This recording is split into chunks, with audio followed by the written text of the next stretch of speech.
Break Fix's History of Motorsports series is brought to you in part by the International Motor Racing Research Center, as well as the Society of Automotive Historians, the Watkins Glen Area Chamber of Commerce, and the Argetsinger family. From the Paddock to the Slipstream, Transformations in Media Relations in Formula One by Richard Haynes. Richard Haynes is Professor of Media Sport in the Division of Communications and Media Culture at the University of Stirling in Scotland. He is author of 7 books on sport and communications, including the award-winning history BBC Sport in Black and White, published by Palgrave in 2016, and his forthcoming book with Raymond Boyle, Streaming the Formula One Rivalry, Sport and the Media in the Platform Age, to be published by Peter Lang in 2024. Based on archival and biographical research, the interviews with British journalists, broadcasters, and communications managers, this presentation provides an analysis of the transformations in media relations in Formula One from the 1960s onward. The presentation explores the professional careers of leading British journalists and broadcasters of Formula One to explore how media relations have changed over time. We conclude with some thoughts on how Formula One in the era of Liberty Media is bringing new opportunities to F1 across different platforms, transforming again the media relations in the sport. So my talk is based on a book which just written with my colleague Raymond Boyle. The talk is really about the changing relationships between journalists and Formula One. That's the focus of our book. I'm mainly going to talk about the kind of historical aspects of that, but also point towards some of the contemporary issues that this has raised. We researched the book doing interviews. We interviewed journalists, both contemporary journalists and journalists that have been in F1 or motorsport journalism for many years, many decades in some cases. And we also spoke to broadcasters, and we spoke to communications managers who work in F1. And one of the reasons we wanted to do this was because neither Raymond or I would say we're experts in motorsport by any means, but we're both your average fan, I guess, of F1 for many years. But what we noticed as researchers of the relationships between media and sport, that F1 is delivering something different, new in this relationship, and it may be signposts to where other global sports may be heading in the future. And that was one of the reasons why we were intrigued to explore this with journalists, with broadcasters, with the comms people from within that industry, and see what they thought what was going on, because definitely things have changed in that sport quite radically, certainly since Liberty Media took over, of course. That was one reason for writing the book. The other really is to look at how the media ecology of motorsport has changed. So we place the contemporary media relations in a broader historical context. We identified the central role that the media, particularly television, has placed in the history, structure, and the governance of the sport. Bernie Ecclestone's been mentioned various times, and he's had his fair share of run-ins with the law and governance throughout his reign in Formula One for a used car salesman who is recently found guilty of tax fraud. Certainly, he made, obviously, Formula One a very intriguing and lively and a kind of business that it has become. But arguably it's moved on from his reign too. And I'll talk a little bit about how in Ecclestone's period the media built a certain type of media relation within the sport, which was maybe unique. And as sport enters into a kind of digital age of engagement, obviously even things like TikTok and so on are just awash with content to do with Formula One. That intense relationship between F1 and the creative industries not only shows us something about where the media are changing, but also how we understand what even the term sport or motorsport means, because I think there are aspects of how the sport is changing because of the media, which again are intriguing and tell us something a bit different about our relationship with it. So those are the reasons why we wrote the book. But first, my historical journey about Formula One begins with Murray Walker. He was BBC and then ITV commentator or announcer, as you'd call here, for many years. For somebody of my generation, Murray Walker was synonymous with motorsport and Formula One. His voice, I can hear it now, it's quite a high screech. Somebody said it was like a 500cc motorcycle, kind of high pitch, kind of rev, and he spoke that quickly as well. All of his commentaries, he was stood up because his adrenaline and his excitement at motorsport just came through the microphone. Now no longer with us. He died in 2021. But when I was researching another book on the history of BBC Sport over a decade ago now, in 2008, had the pleasure of interviewing Murray, which again was a kind of interesting experience. Murray's professional career was not in broadcasting at all. It was in advertising. He was involved in the Second World Wars. He drove tanks. He was in the tank regiment. As he left, he joined the advertising industry. Obviously, you would have heard of Mars Chocolate. He ran the account for the ad campaign, which went, a Mars a day helps you work, rest and play. again, he was in charge of that. It's a very famous slogan from advertising from the 1970s, and Murray was involved in that. But he did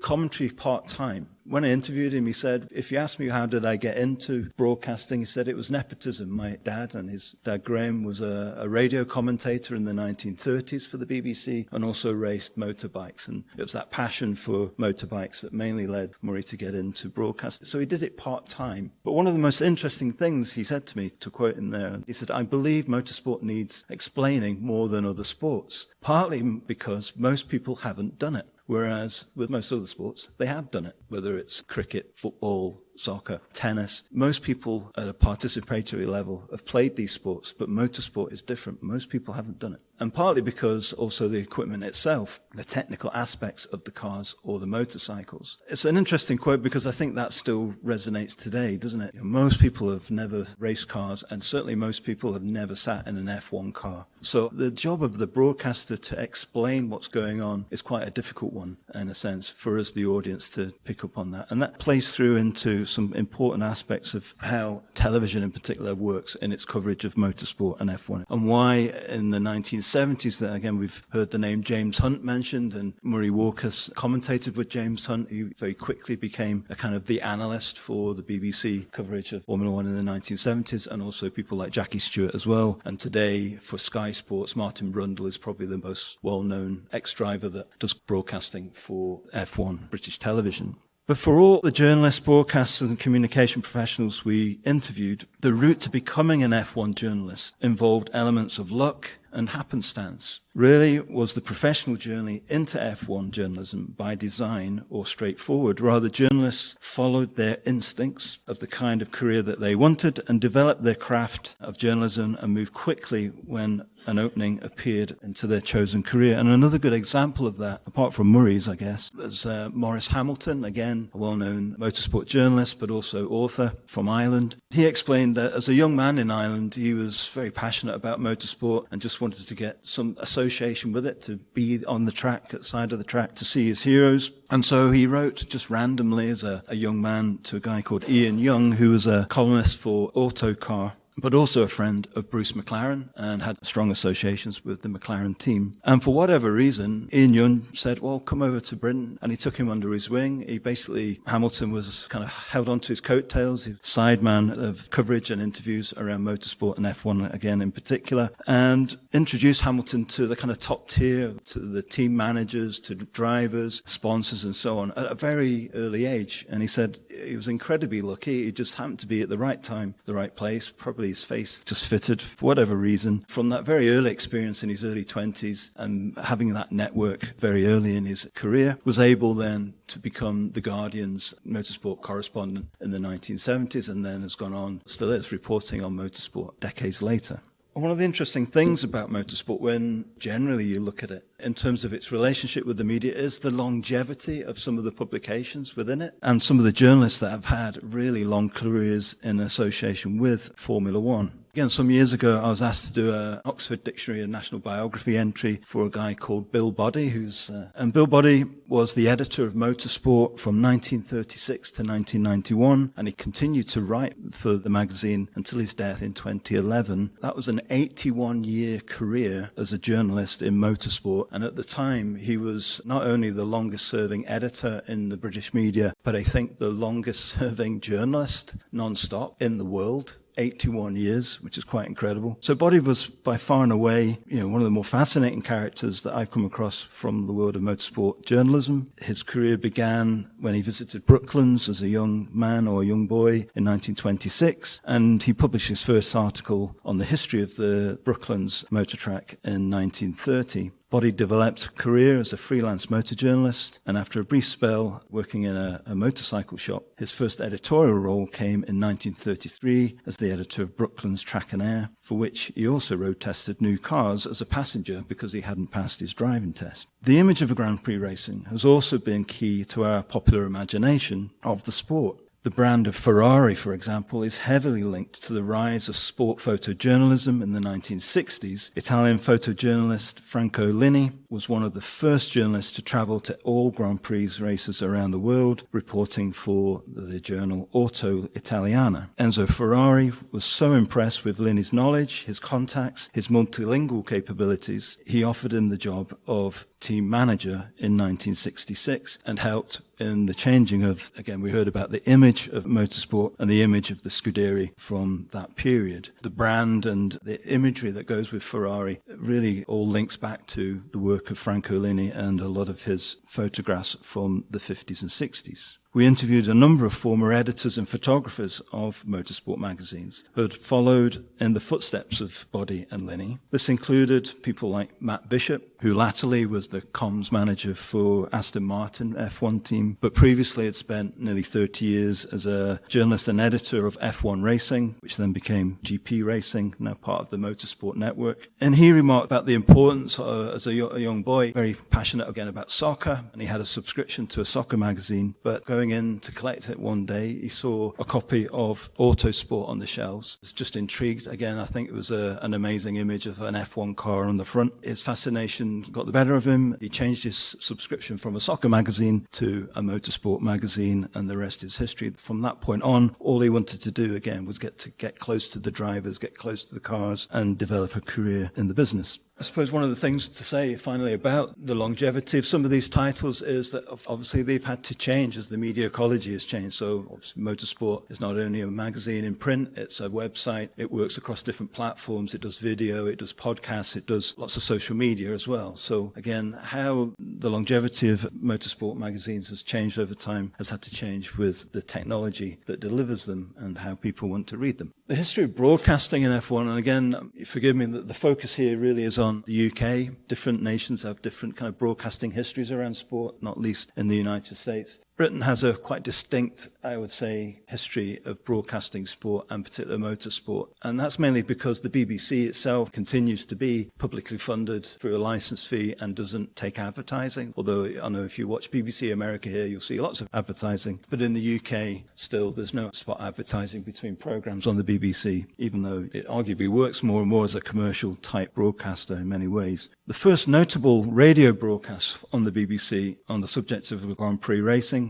was in August 1926 in a 30-minute talk entitled The Brooklands Grand Prix by the engineer and journalist and motoring enthusiast Mervyn O'Gorman. And the talk was broadcast on the eve of Britain's first Grand Prix on the 7th of August 1926 at Brooklands Racetrack. On the 1st of October 1927, the BBC carried its second eyewitness report of the second British Grand Prix, also from Brooklands. And on this occasion, the BBC turned to a racing driver called Sammy Davis to provide the account of the race. Davis had not long returned from winning the 1927 Le Mans 24-hour race, but was also the sports editor of the magazine Autocar, and was therefore viewed as someone with both a sporting and journalistic credibility. And I think one of the interesting things about broadcasting in particular, and the challenge that sport broadcasters have had ever since the medium was invented, was announcers have to have that skill of being a broadcaster, of kind of being mellifluous, of being able to speak to an audience and explain what's going on, and balance that out with being an expert in the sport. Quite often, or increasingly, I would argue that those two roles are kind of split now. Obviously, we have an announcer that does the play-by-play commentary of explaining what's going on, sat next to or alongside an expert, a former player or former motor racing driver in the case of F1. That's the challenge of broadcasting commentary and announcing, is that balance between expertise in the sport and being an expert broadcaster. And so we see early examples of the BBC trying to do that, with Sammy Davis being a driver, but has also just happened to be a journalist as well.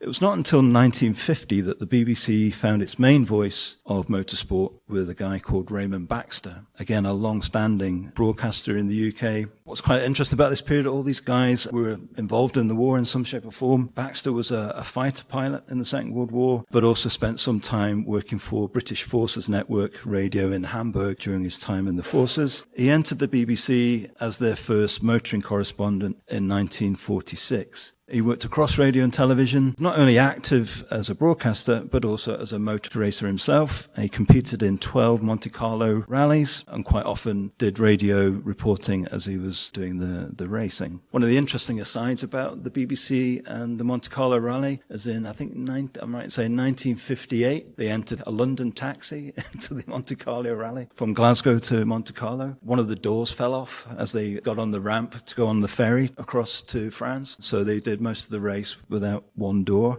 And then they also went missing. So the BBC had put journalists all around along the course or the route. The driver, a guy called Tony Brooke, decided, well, there's no way I'm getting a London taxi, around the central massif of the mountainous area of central France. So I'm going to go round the flatter course. But the BBC had posted one of its journalists at the top of the mountains, and they were waiting and waiting and waiting for this car. It never arrived. And so they posted back to London to say, we think he's crashed, he's disappeared. And it wasn't until he turned up in Monte Carlo that they actually realized he was still alive, and he got a rollicking, by all accounts, by the producer for changing his route. The London Times had headlines of BBC taxi disappears in the mountains of France. But partly because of the challenges, I guess, of covering motorsport was one of the reasons why between the 1950s and 1970s, there really wasn't much Formula One racing on television. There was a bit of film coverage. BBC did show quite a bit. Again, one of the producers of BBC Sport in this period in the 50s and 60s said to me they used to buy film from America of crashes, and their editor used to just put them all together in a 2-minute sequence of just lots of car crashes, whatever sort of track it was from the States. They thought the audience found that entertaining for whatever reason. I guess that's one of the appeals maybe of the jeopardy of motorsport on TV. But let's think of a sport like boxing, for example. That's relatively straightforward to cover because it's what you might call maximum action in a minimal space. Whereas motorsport, well, it's maximum action, but it's in a really expansive terrain. Trying to cover that on television or on radio is a logistical nightmare. It's a real challenge, even to this day, arguably. So you can post cameras all around a track, but how you make sense of that for the audience is really difficult. And that was one of the reasons really why motorsport didn't take off on television in the UK, certainly in this period, because it was either too expensive to do that or hadn't figured out what the best way of doing it was. So during the early 1950s, Baxter persuaded the BBC also to create its own motorsport events. So one of the interesting things is that hill climbs was a big thing in the UK from the 1920s onwards. And just after the war, Baxter came up with a new competition called the BBC Television Trophy, and him and a producer came up with a bespoke track just north of London, so it was easy to get, again, the outside broadcast cameras there. They set the course so that they could strategically place the cameras in the right places and so on. This lasted for about 7 or 8 years, and one of the interesting things about it is the trophy there. That is what's called an image orthicon camera, which was the main camera that the BBC then used in the 1950s. And so they had an artist who designed that trophy that looked like the camera, and that was first used as a motor racing trophy. But from 1954, the same trophy was also used for what's called the BBC Sports Personality of the Year, which still continues to this day. It's one of the most prestigious awards sports people in Britain receive from the viewers. So viewers vote for who they want to win that trophy. And in 1961, we got Stirling Moss receiving it. So again, the lineage of a kind of major sporting award has its links back to the BBC trying to create a motorsport event for its cameras, for itself, that it knew it would cover. So it's a nice kind of link back, I guess, to that early history of how broadcasting of motorsport began on the BBC. It's also interesting to note that Formula One drivers, or motorsport drivers more generally, have won that trophy on 8 occasions, which is only surpassed by athletics. Many people would argue that football, soccer is the biggest sport in the UK. But in terms of that trophy, it doesn't equate, it doesn't link. And I think partly one of the reasons for that is that motor racing drivers just have that kind of hero factor. They're risking their lives. They just become kind of heroic figures like Stirling Moss. So the winners include Stirling Moss, John Surtees, Jackie Stewart, Nigel Mansell, Damon Hill and Lewis Hamilton, and in fact Hill and Hamilton have won it on more than one occasion. So the success of that award and the success of F1 drivers in that award is maybe suggests as a signpost to the broader cultural appeal of F1 to the British public, even though in the 50s, 60s and 70s they didn't really see very much action of drivers at all, but they continue to be worshipped, I guess, as key sporting heroes within British popular culture. Okay, now the Ecclestone part. Bernie recently found guilty of tax fraud the grand old age. I think he's now about 96 or something, certainly in his 90s. But for many years, obviously, the extrovert, controller, owner, commercial entrepreneur of Formula One. One of the interesting things in talking to the journalists was what they perceived was the relationship or the access that journalists had during the Ecclestone era. And I think to sum it up is basically that Ecclestone just loved newspaper coverage, whether it was good, bad, or indifferent. He didn't really care. But if F1 or his name was in the papers, that's all he was interested in. So it didn't have to be a good news story. It could be a bad news story, but it was just getting the visibility of F1 out there. He liked to be controversial. I think Rebecca Clancy, who's one of the few female F1 journalists of the times, she said Bernie's creating headlines. In F1, it was known as throwing a grenade. So he was well known for throwing a grenade all the time, I guess, to get in the news. The ability to more or less get access to all areas of the racetrack is one of the major differences of the late 20th century compared to how things developed once press officers and communications managers came into the sport. Again, to quote Maurice Hamilton, he said, "It was very open and you were on good terms with everybody. You could chat away as they walked along the pit lane. You could talk anytime you liked." Similarly with team owners, Colin Chapman less so because he was God and I was terrified of him. But people like Ted Mayer at McLaren, Ken Tyrrell, for example, you could go and chat to Ken anytime about any topic on anything. And Hamilton also talked about a time where journalists would turn up at a driver's motorhome and just huddle around a table asking questions. He mentioned James Hunt again was one of the key characters that you could just roll up and just ask him questions. And they would use those stories as the follow-ups for their Tuesday editions. So Monday was for reporting on the weekend racing, the factual aspects of what happened on the race. But Tuesday was the follow-up of the kind of different kinds of angles and stories. So he said we all had different thoughts, and so it was really quite good, he recalled. The tabloids would have their different line, and they were reporting on kind of personal angles of the drivers. I might be more interested in how the chassis setup worked or some of the technical details. So he worked to build the relationships with mechanics who would provide insights on how cars were performing and particular cars were running. And he said, now there's security. You can't get close to them. They're not allowed to talk to you. They're scared and terrified of breaching their protocols. So I think one of the key things that started to come out of the conversations we were having with journalists was particularly the ones like Maurice Hamilton who'd been doing it for decades, was since Ecclestone finished and Liberty Media took over, is far more control about how the media relations work and the access that they have into the pit lane and with drivers, which is far more kind of controlled and timed on particular days and at particular times. What that's created is, of course, our kind of media hierarchy. So there's no surprise because television broadcasters pay the lion's share of the income that F1 receive. I think Sky Sports, which is the main broadcaster of F1 in the UK, but also in Germany, Italy, and I think Spain, they are literally one of the largest commercial sponsors of F1 at the moment because of the amount of money they pay in rights. So there's no surprise that they get first access and incredible access, really, around the paddock. We've got Martin Brundle there talking to Brad Pitt. And again, this pre-race walkthrough and walk around has become synonymous with how Sky cover the sport. Martin Brundle is the one that leads that. We're talking about the image of the sport rubbing off of celebrities that are also there in the paddock, but you won't find one single journalist on pit lane. They don't have that access. They're back in some media centre somewhere watching it unfold on screen. Whereas broadcasters, they're there on the ground getting really intimate coverage, interviewing drivers if they're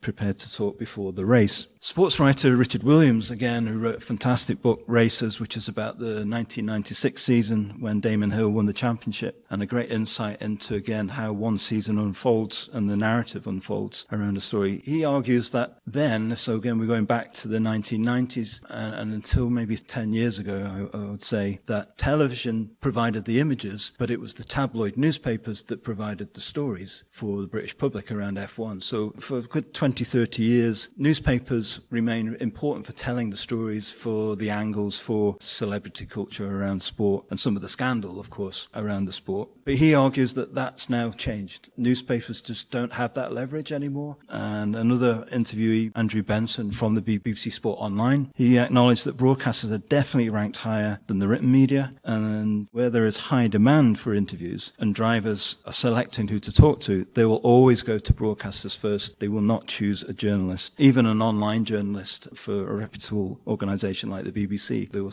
overlook those and go to the main broadcaster. So fundamentally, they're using the media to expose their brand, he said, as they see it, which is part of the complications of the job from the media's perspective. So you can understand why they're going to rank the importance of outlets as far as they're concerned. What happened in there, the quality of access dictates really both the ranking order, but also the quality of the media representation that any particular outlet can produce. And so that continues to be a major struggle for what we might call traditional journalism within F1. So to finish off, one of the things, again, no surprises really, as the media ecology has changed. The most significant shift in the media relations has been caused by social media. Many journalists noted frustration with how drivers and teams released information on social media, usually Twitter or X or Instagram, that stands as the final communication on particular events. And Lewis Hamilton has done this on numerous occasions, where if he wants to get a message across, he'll use his social media, but he won't talk to a journalist. He'll just say a question about whatever the matter arises. He says, just go and look at my social media, there's my answer. So when questioned further on the information released on social media, drivers are reluctant to expand on the detail, preferring to let their comments and images posted on social media stand as the final point of communication. Longtime journalist and author Maurice Hamilton again believes this has changed everything, and Rebecca Clancy of The Times argues that when drivers have their own media outlets, why do they need to talk to us? So to conclude, we would argue that the rise and importance of social media in the last decade or so has cut across the value of traditional news media and accounts of the race. By the time the newspaper hits the shelves, or even the website, the main story of the race has been told and covered on multiple channels, broadcasters and social media, with multiple perspectives from different commentators. This has changed the dynamic and become the key factor in both policing behavior, but paradoxically allowing drivers to take greater control of the narrative that surround them. In so doing, it has allowed the drivers and the teams to reach out to a wider audience, many of whom simply do not read newspapers anymore.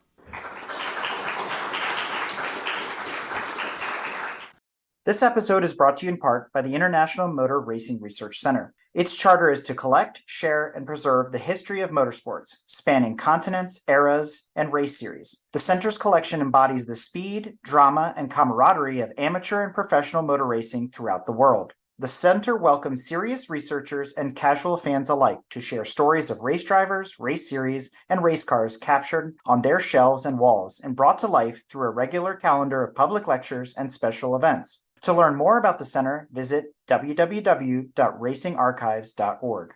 This episode is also brought to you by the Society of Automotive Historians. They encourage research into any aspect of automotive history. The SAH actively supports the compilation and preservation of papers, organizational records, print ephemera, and images to safeguard, as well as to broaden and deepen the understanding of motorized, wheeled land transportation through the modern age and into the future. For more information about the SAH, visit www.autohistory.org.